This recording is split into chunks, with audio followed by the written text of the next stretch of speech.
Hello everyone, welcome और welcome back to my channel. कैसे हो आप सब? आई होप कि आप सभी अच्छे होंगे और सेफ होंगे। तो हमने स्टार्ट किया हुआ है chapter number 5 probability distribution numerical analysis की बुक का।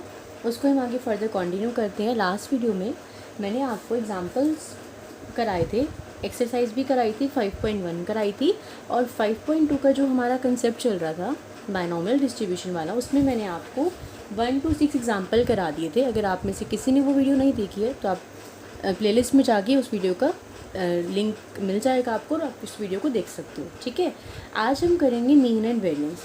इसमें क्या है, देखो आपकी बुक में मैं आपको दिखा देती हूँ। ये मीन का पूरा डेरिवेशन दे रखा है, आपको इसकी नीड नहीं है, इम्पॉर्टेंट नहीं है। रीड करना चाहो कर लेना, मैं मना नहीं कर रही, बट क्वेश्चंस में डायरेक्ट फॉर्मूला यूज़ होगा तो मैं आपको अभी डायरेक्ट फॉर्मूला ही बता रही हूँ। आप खुद पढ़ के देख लेना, कोई डाउट हो, कोई स्टेप ना समझ में आए तो आप मुझसे पूछ लेना। ठीक है, देखो सिर्फ मीन है, वेरिएंस है और स्टैंडर्ड डेविएशन है, ये 3 फॉर्मूले और एक ही रिकरेंस फॉर्मूला। ये आपको जब यूज़ करना है, जब क्वेश्चन में मेंशन होगा कि बाय यूजिंग रिकरेंस फॉर्मूला, तो आपने ये फॉर्मूला यूज़ करना है। यानी कि ये 4 फॉर्मूले और इसके बेस पे आपके एग्जांपल्स हैं 7 से लेके 12 तक। 7 से लेके 12 तक ये एग्जांपल्स हैं, ये आज हम करेंगे। ठीक है, बाकी नेक्स्ट टॉपिक है फिर फिटिंग अ बायनॉमियल डिस्ट्रीब्यूशन, जिस पे आपकी एक्सरसाइज में सिर्फ लास्ट वाला क्वेश्चन है। तो ये टॉपिक हम बाद में भी कर लेंगे, तो कोई दिक्कत नहीं है, पूरी एक्सरसाइज आपकी कवर हो जाएगी वैसे भी। तो करते हैं स्टार्ट। देखो सिर्फ 3 फॉर्मूले हैं। देखो फर्स्ट है आपका मीन, फर्स्ट है आपका मीन का फॉर्मूला। मीन का फॉर्मूला सिंपली है n इंटू पी। एन का मतलब number of trials, number of आप कितनी बार थ्रो कर रहे हो, एंड पी का मतलब प्रोबेबिलिटी, आपको पता ही है। एन और पी हम अब तक यूज़ करते आ रहे हैं। ठीक है, उसके बाद है वेरिएंस। वेरिएंस का फॉर्मूला है एन पी क्यू। पी मतलब सक्सेस वाली प्रोबेबिलिटी और क्यू मतलब फेलियर की प्रोबेबिलिटी। ठीक है जी। देन उसके बाद आता है स्टैंडर्ड डेविएशन। वो क्या होता है, आपको पता ही है कि वेरिएंस का अंडर रूट, तो मतलब एन पी क्यू। ठीक है, क्लियर है। एन पता है, पी पता है, क्यू पता है। अब देखो क्वेश्चन कैसे आएंगे, ये वाले क्वेश्चन इंपॉर्टेंट एग्जाम में आ सकते हैं, तो इनको थोड़ा ध्यान से समझना। फर्स्ट एग्जाम्पल है आपकी बुक में, क्या है फर्स्ट एग्जाम्पल, मतलब 7th है, इस टॉपिक का फर्स्ट है। Find the binomial distribution whose mean is 3 and variance is 2। क्या बोला उन्होंने आपको, आपने क्या करना है, बायनॉमियल डिस्ट्रीब्यूशन फाइंड आउट करना है। ठीक है जी। दे क्या क्या रखा है, मीन दे रखा है जिसकी वैल्यू है 3 और वेरिएंस दे रखा है जिसकी वैल्यू है 2। ठीक है, ये चीज़ आपको गिवन है। बायनॉमियल डिस्ट्रीब्यूशन निकालना है। ठीक है, निकाल लेते हैं, बिल्कुल आसान है। देखो मीन का फॉर्मूला क्या होता है, ऊपर लिखा हुआ है एन पी, गिवन किसके इक्वल है, 3 के इक्वल। वेरिएंस किसके इक्वल है, एन पी क्यू, आपको क्वेश्चन में किसके इक्वल गिवन है, 2 के इक्वल गिवन है। ठीक है, यहाँ पे देखो एन पी की डायरेक्ट वैल्यू क्या आप इसके अंदर पुट कर सकते हो, हाँ जी कर सकते हैं। तो हम एन पी की वैल्यू 3 इसके अंदर पुट कर दें तो आपके पास क्यू की वैल्यू क्या आ जाएगी, 2/3। मैंने क्या कहा था, क्यू क्या है, फेलियर की प्रोबेबिलिटी। अगर आपको पी निकालना हो, टोटल प्रोबेबिलिटी 1 होती है, तो 1 में से क्यू को माइनस कर दो, ये तो हम पहले भी कर चुके हैं ना। तो 1 - 2/3 तो 1/3, पी और क्यू की वैल्यू आ गई। अब एन पी किसके इक्वल था, 3 के इक्वल। पी की वैल्यू इसके अंदर मैं पुट कर दूँ तो क्या बनेगा, N into 1/3 is equals to 3। तो एन की वैल्यू कितनी बन गई, 9। एन भी है, ये पी भी है और ये क्यू भी है। हाँ जी, बायनॉमियल डिस्ट्रीब्यूशन निकालना है तो बायनॉमियल डिस्ट्रीब्यूशन का फॉर्मूला बता दो क्या होता है, आपको पता ही है। एन सी आर पी की पावर आर क्यू की पावर एन माइनस आर, यही होता है ना एन सी आर का फॉर्मूला। सभी वैल्यूज़ को पुट कर दो, एन आपका आंसर आ जाएगा। देखो एन की वैल्यू क्या है, 9 है। देन सी आर हमें नहीं पता, पी की वैल्यू कितनी है, 1/3, आर की वैल्यू नहीं पता, क्यू की वैल्यू कितनी है, 2/3, एन की वैल्यू 9 माइनस आर। तो बायनॉमियल डिस्ट्रीब्यूशन आपका ये बन गया। अब आर की वैल्यू क्या क्या हो सकती है, नंबर ऑफ ट्रायल्स कितनी है, 9 है, तो आर की वैल्यू 0, 1, 2 अप टू 9 हो सकती है। And this is your final answer. क्या था इस क्वेश्चन में मुश्किल, कुछ भी नहीं था, सिर्फ मीन, वेरिएंस और स्टैंडर्ड डेविएशन का फॉर्मूला पता होना चाहिए। बायनॉमियल डिस्ट्रीब्यूशन का जनरल फॉर्मूला आपको पता होना चाहिए और उसके अलावा कुछ भी नहीं है इन क्वेश्चंस में। ये था आपका 7th क्वेश्चन। अब सेकंड क्वेश्चन देखो क्या दे रखा है इन्होंने, ये पूछ रहे हैं is there any fallacy in the following statement. मतलब जो स्टेटमेंट नीचे लिखी हुई है क्या उसमें कोई मिस्टेक है, कोई फॉल्स पॉलिसी, मतलब उसमें कुछ मिस्टेक है क्या, ये बताओ। फॉलो स्टेटमेंट क्या है, the mean of a binomial distribution is 20। क्या दिया हुआ है, mean of a binomial distribution is 20 and it's standard deviation is 7। तो अब हमें ये दोनों चीज़ दे रखी है, हम निकाल के देखेंगे कि क्या ये चीज़ पॉसिबल है। कैसे देखेंगे वो देखो, मीन किसके इक्वल होता है, एन पी यानी कि 2 के इक्वल। स्टैंडर्ड डेविएशन किसके इक्वल है, root of N P Q, और है किसके इक्वल, क्वेश्चन में 7 के इक्वल है। दोनों साइड स्क्वायरिंग कर दो तो क्या बनेगा, एन पी क्यू का स्क्वायर 49 के इक्वल। एन पी की वैल्यू क्या है 20 इसमें पुट कर दो, 20 into Q is equals to 49, तो क्यू इज इक्वल्स टू 49/20। ये वैल्यू आ गई आपकी, किसकी वैल्यू आ गई, क्यू की वैल्यू आ गई। ठीक है जी। तो अब जब आप इसको सॉल्व करोगे 20 को 49 से डिवाइड करो तो 20 2 ज़ा 40 होगा। इसको डिवाइड करने के बाद आपकी वैल्यू 2 पॉइंट समथिंग आएगी, यानी ये वैल्यू कैसी है, 1 से बड़ी। ये क्या है, प्रोबेबिलिटी। क्या प्रोबेबिलिटी कभी भी 1 से बड़ी हो सकती है, नहीं, कभी भी नहीं हो सकती 1 से बड़ी। तो इसका मतलब ये क्यू की वैल्यू सेटिस्फाई नहीं हो रही, ये क्यू की वैल्यू सेटिस्फाई नहीं हो रही, तो मतलब ये भी गलत है, आपका ये क्वेश्चन गलत है, ये स्टेटमेंट में मिस्टेक है, दिस इज़ नॉट करेक्ट। ठीक है, ये इसमें फॉलसी है। समझ आ गया, ठीक है, कुछ भी नहीं था इस क्वेश्चन में, भी आसान सा था। अब देखते हैं 9th क्वेश्चन। 9th है आपका, a discrete random variable x has mean score equal to 6 and variance equals to 2। देखो ध्यान से समझो, a discrete random variable x has a mean score equal to 6। तो यहाँ पे डायरेक्ट मीन ना लिखे क्या लिखा है, मीन स्कोर। मीन स्कोर क्या होगा, सभी स्कोर की एवरेज, एवरेज को ही मीन बोलते हैं। तो इस क्वेश्चन में घुमा फिरा के क्या दे रखा है कि भी मीन ना 6 के इक्वल है, और वेरिएंस किसके इक्वल है, वेरिएंस क्या होता है आपका एनपीक्यू, वो किसके इक्वल है आपका 2 के इक्वल है। ठीक है, ये चीज़ आपको गिवन है। उसके बाद assuming that the underlying distribution of x is binomial, what is the probability when x lies between 5 and 6। मतलब बाइनोमियल डिस्ट्रीब्यूशन बना के एक्स की वैल्यू 5 लेनी है और 6 लेनी है, एंड देन आपको आंसर निकालना है। तो करते हैं इस क्वेश्चन को भी स्टार्ट। एन पी किसके इक्वल है, 6 के equal, and N P Q किसके इक्वल है, 2 के इक्वल। ठीक है, एन पी की वैल्यू क्या है, 6 यहाँ पुट कर दो, क्यू इज इक्वल्स टू 2। ठीक है जी, देखो क्यू की वैल्यू यहाँ से क्या आ गई 2/6 यानी कि 1/3। क्यू की वैल्यू 1/3, प्रोबेबिलिटी टोटल कितनी होती है 1, तो 1 में से माइनस कर दो तो 1 माइनस 1/3, तो मतलब 2/3। ये क्यू की वैल्यू और ये पी की वैल्यू, इस पी की वैल्यू को उठा के यहाँ पुट कर दो, n into 2/3 is equals to 6। तो n क्या होगा 6 इंटू 3/2, 2 3 ज़ा 6 एंड 9। तो n आ गया 9, p आ गया 2/3, q आ गया 1/3। डन है। प्रोबेबिलिटी बाइनोमियल डिस्ट्रीब्यूशन का फॉर्मूला बना दें, क्या होता है एन सी आर पी की पावर आर क्यू की power n minus r. Value put करो, 9CR 2/3 की पावर r 1/3 की power n minus r. R कहाँ से कहाँ तक लाई करेगा 0 1 2 अप टू 9। बट आपको क्या बोला है, जब x क्या है 5 और 6 के बीच में आए, और इन्होंने बोला है assuming that the underline distribution of x is binomial, यानी कि आपने बाइनोमियल डिस्ट्रीब्यूशन किसके लिए करना है, probability of x equals to r। ये आपका इसके लिए इन्होंने खुद ही बोला है। तो इस x की वैल्यू को क्या लेने को बोला है, 5 के इक्वल और 6 के इक्वल, यानी कि किसके इक्वल है probability, x equals to 5 plus probability x equals to 6। तो ठीक है, एक बार r की वैल्यू को 5 पुट कर दो और एक बार r की वैल्यू को 6 पुट कर दो। इस वाली इक्वेशन में देखिए क्या बनेगा, 9C5 2/3 की पावर 5 1/3 की power 9 minus 5 is 4 plus 9C6 2/3 की पावर 6 1/3 की पावर 3। डन है, क्लियर है।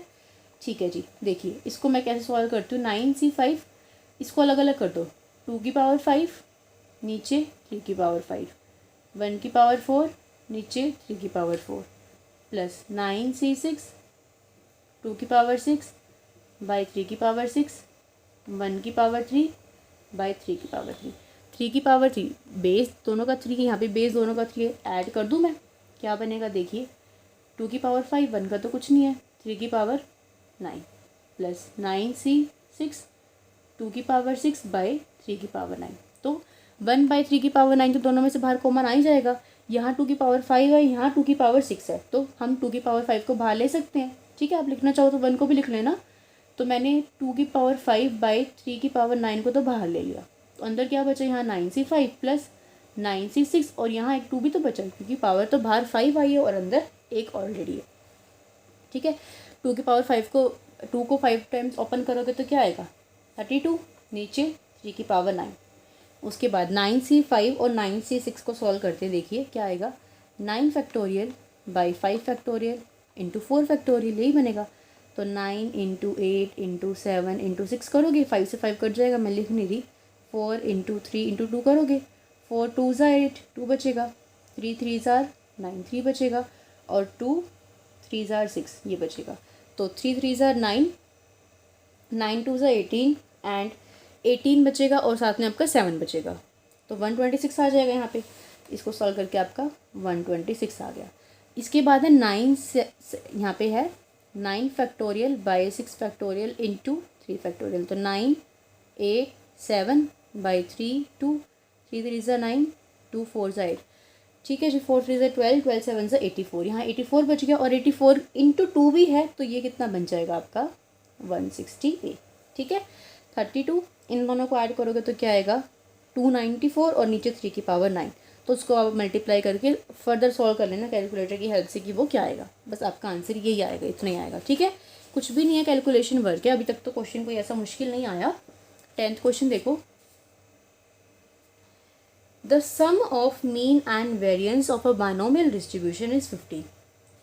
इन्होंने बोला मीन का और वेरियंस का सम 15 के इक्वल है, and the sum of their squares is, यानी कि मीन और वेरियंस के सम का स्क्वायर 117 के इक्वल आपको डिस्ट्रीब्यूशन निकालना है। ठीक है जी, मीन क्या होता है NP और वेरियंस क्या होता है NPQ, किसके इक्वल है 15 के इक्वल है। दूसरा NP प्लस NPQ, देखो इन्होंने क्या बोला and the sum of their squares, देखो सम ऑफ देयर स्क्वायर्स का मतलब मीन का स्क्वायर और वेरियंस का स्क्वायर और फिर उन दोनों को ऐड। ठीक है, तुम इसको ऐसे नहीं लिखेंगे, सम इनका स्क्वायर और फिर इसका सम, इनका स्क्वायर करा फिर सम किया।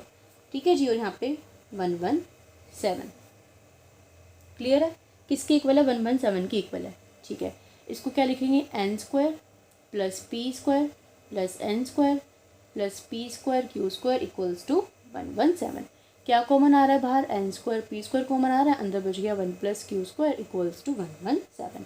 यहाँ देखो क्या कॉमन आ रहा है, एन पी कॉमन आ रहा है, 1 प्लस क्यू इक्वल्स टू 15। ठीक है जी, समझ आ गया, ये एन पी में बन गई और ये एन स्क्वायर पी स्क्वायर में बन गई। अगर मैं इसको भी स्क्वायरिंग कर दूँ तो ये दोनों सिमिलर बन जाएंगे ना, इसको भी स्क्वायरिंग कर दो तो क्या बन जाएगी n square P square 1 plus, अब यहाँ ध्यान रखना 1 प्लस क्यू का होल स्क्वायर बनेगा, ये गलती मत कर देना, क्यू का स्क्वायर मत लिख देना, हमने स्क्वायरिंग करी है तो 1 प्लस क्यू का होल स्क्वायर बनेगा और ये 225 के इक्वल। ठीक है, इसको इक्वेशन नंबर 1 मान लो और इसको इक्वेशन नंबर 2 मान लो। इसको आप ओपन भी कर सकते हो further, N square P square A plus B का whole square A square plus B square plus 2ab is equals to 225। ठीक है, अब दोनों को कर दो डिवाइड, तो n square P square 1 plus Q square plus 2q divide by n square P square 1 plus Q square equals to 225 by 117। इससे ही cut हो गया। ठीक है, उसके बाद इसको भी कट कर दो आप, 5 6 7 8 9 3 पे कट कर दो, 3 7 ज़ा 21, 3 5 ज़ा 15, 3 3 ज़ा 9 एंड 3 7 ज़ा 21, 3 1 ज़ा 3, 3 नहीं सॉरी 3 2 ज़ा 6 एंड 3 5 ज़ा 15, 3 1 ज़ा 3 एंड 3 3 ज़ा 9। ठीक है, ये आ गया। क्रॉस मल्टीप्लिकेशन कर दो तो क्या बन जाएगा 13 के साथ तो 1 plus Q square plus 2q and 25 के साथ क्या आएगा 1 प्लस क्यू स्क्वायर। ठीक है जी, देन अंदर मल्टीप्लाई कर दो 13 plus 13 q square plus 13 two जा 26 q is equals to 25 plus 25 q square. तो उसके बाद देखिए ये वाली टर्म्स को यहाँ ले आओ, एक ही बात है, 25 plus 25 q square minus 13 q square and minus 26 q equals to 0, ये बचेगा आपके पास। ठीक है, 25 में से 13 को सब्ट्रैक्ट करोगे तो कितना आएगा 12 क्यू स्क्वायर। उसके बाद ये क्यू स्क्वायर वाली टर्म, एक मिनट जस्ट अ मिनट,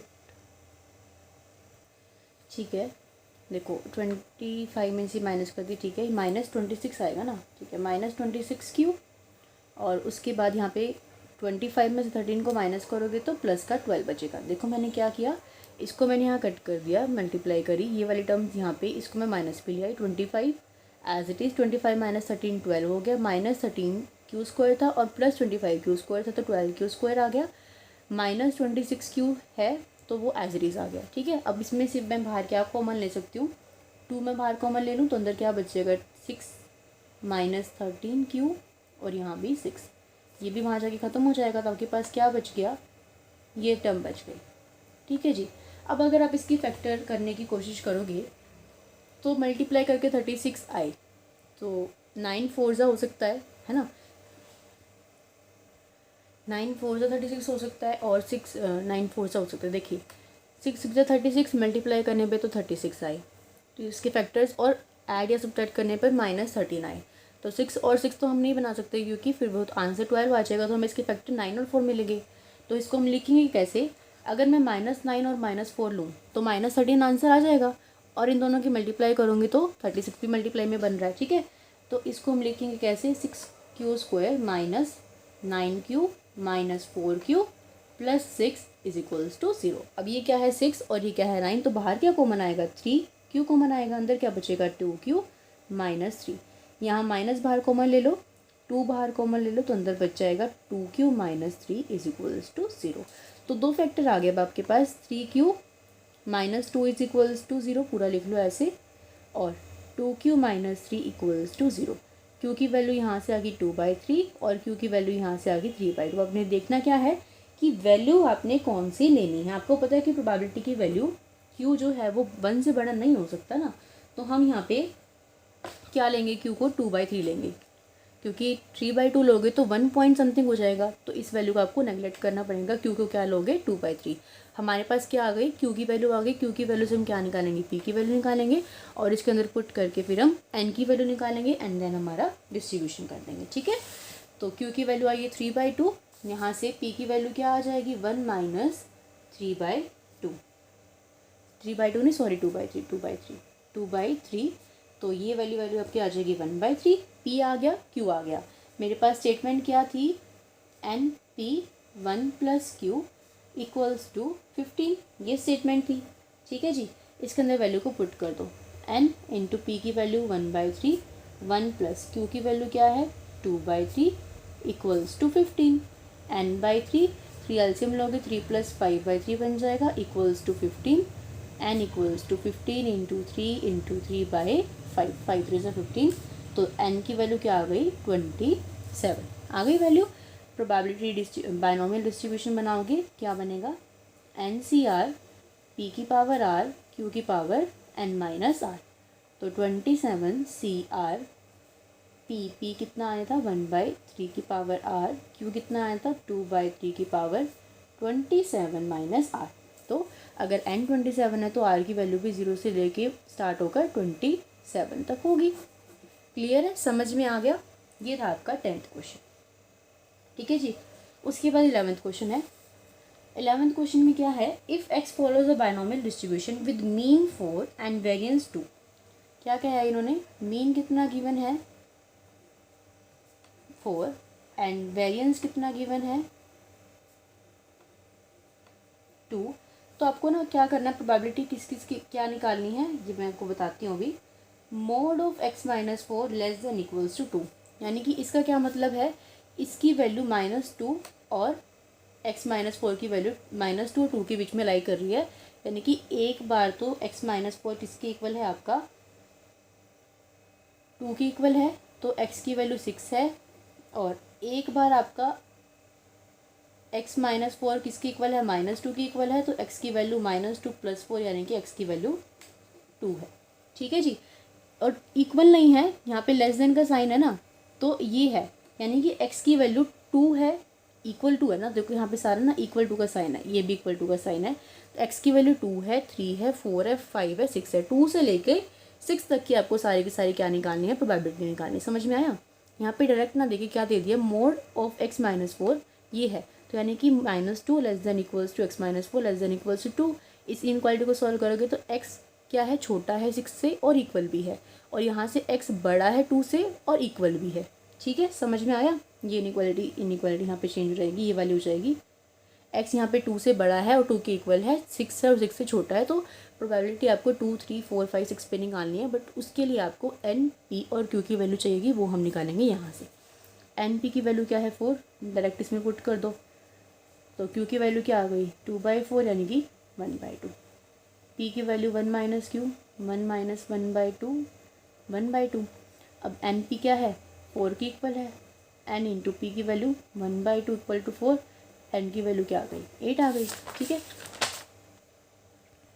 देखो आगे यहाँ पे देख लो एक बारी, n की वैल्यू आपकी 8 है। देखिए n की वैल्यू क्या है 8 है, p की वैल्यू आपकी 1/2 है, एंड q की वैल्यू आपकी 1/2 है। आपको प्रोबेबिलिटी डिस्ट्रीब्यूशन निकालने के बाद किस किस पे प्रोबेबिलिटी निकालनी है, 2 से लेकर 6 तक पे। ठीक है जी, तो पहले हम बनाएंगे NCR, p की पावर r, q की पावर n माइनस r, ये हमारा जनरल फॉर्मूला है।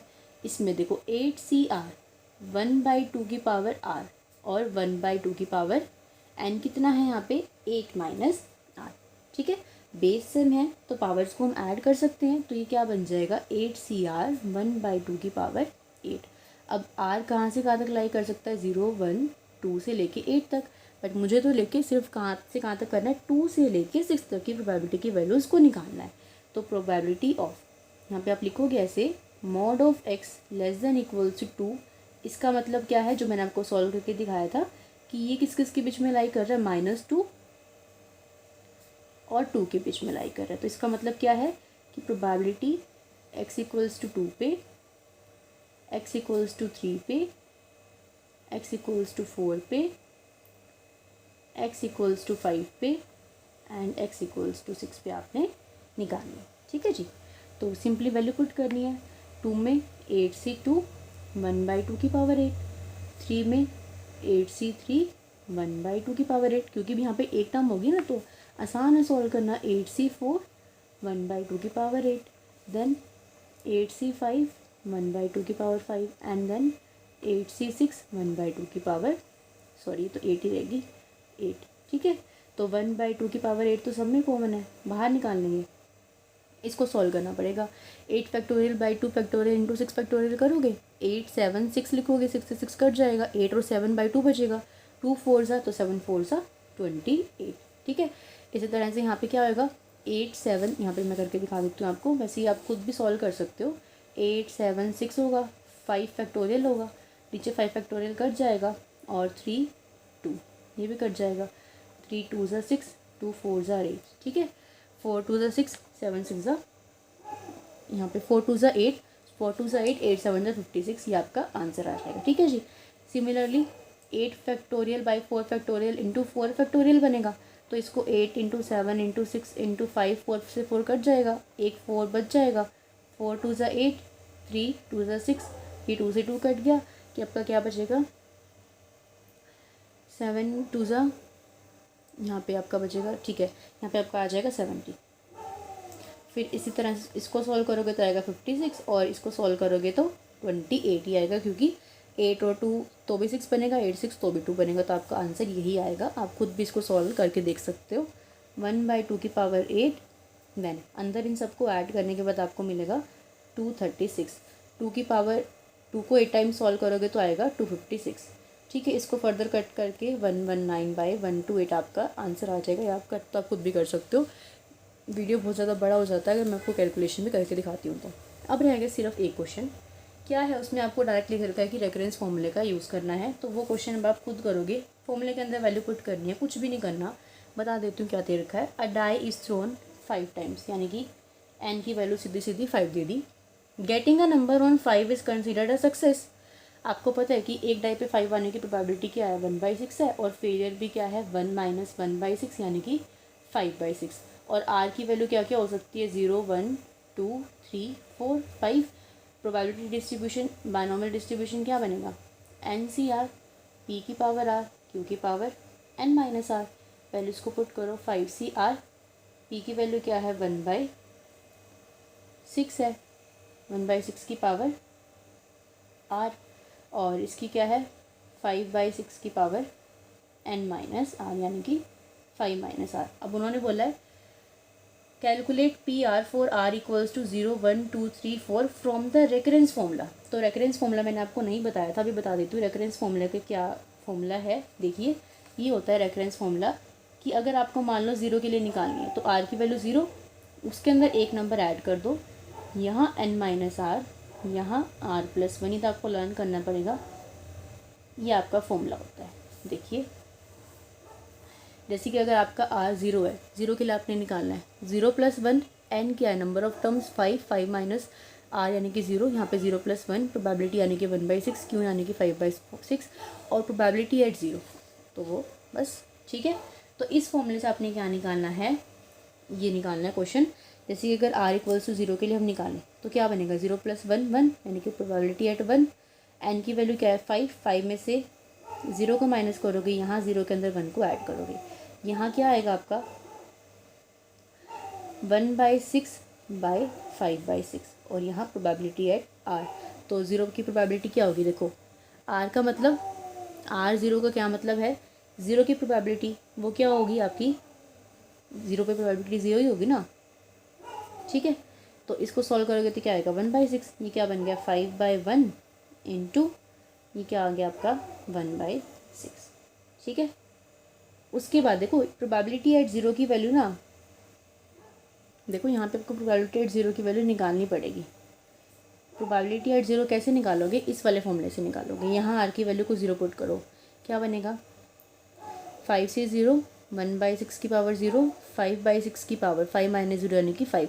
तो मतलब और तो कुछ आंसर नहीं आएगा, 5/6 की पावर 5 ही आपका आंसर आएगा। उसको सॉल्व करोगे तो आपका 3125/7776 आएगा, यानी कि प्रोबेबिलिटी एट 0 की वैल्यू क्या आएगी आपकी 3125/7776, ये आपकी वैल्यू आएगी, ठीक है जी।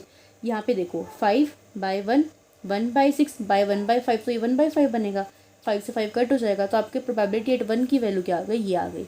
अब जब आप प्रोबेबिलिटी r की वैल्यू 1 लोगे तो यहाँ 1 + 1 2 बन जाएगा और यहाँ 1 बनेगा। तो प्रोबेबिलिटी एट 1 में आपको ये वाली वैल्यू का यूज़ करना है, फिर 2 में वो वाली वैल्यू का यूज़ करना है। तो इस तरह से आपने क्वेश्चन करना है, आपकी बुक में दे रखा है। देखो ये जनरल वैल्यू निकाल दी, 0 1 2 3, 1 के अंदर ये 0 की वैल्यू, r इक्वल टू 1, 2 के अंदर प्रोबेबिलिटी एट 1 के अंदर ये वैल्यू, 3 के अंदर 2 की वैल्यू, 4 के अंदर 3 की वैल्यू। बस 0 1 2 3 4 आपने निकालना था, बस यही आज तक हमें करना था फिटिंग का। उसके बाद देखो एक काम आप कर सकते हो, मैंने पूरी एक्सरसाइज सॉल्व करके भी देख लिया, बहुत ही ईजी एक्सरसाइज है, मैं आपको करवा दूँगी, मैं तो करवाऊँगी ही, बट मैं आपको भी कह रही हूँ एक ही 21 क्वेश्चन छोड़ के और 8th और 16th क्वेश्चन छोड़ देना बेशक से अभी एक बारी। उसके अलावा 1 से लेकर 20 क्वेश्चन आपके सारे ईजिली हो जाएंगे, कोई भी दिक्कत नहीं आएगी अगर आपने वीडियोस देखी हैं तो। 8th क्वेश्चन और 16th क्वेश्चन बेशक से अभी छोड़ देना, ठीक है, वो मैं आपको बता दूँगी बाद में।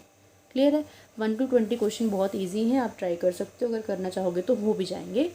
तो बस इस वीडियो के लिए इतना ही। अगर वीडियो पसंद आई हो तो प्लीज़ वीडियो को लाइक कर देना, अपने सभी फ्रेंड्स के साथ शेयर कर देना। अगर आप मेरे चैनल पर नए हो तो चैनल को सब्सक्राइब करके नोटिफिकेशन बेल को भी ऑल पे क्लिक कर देना। तो मिलते हैं फिर नेक्स्ट वीडियो में, तब तक के लिए bye bye, take care, keep watching, keep studying.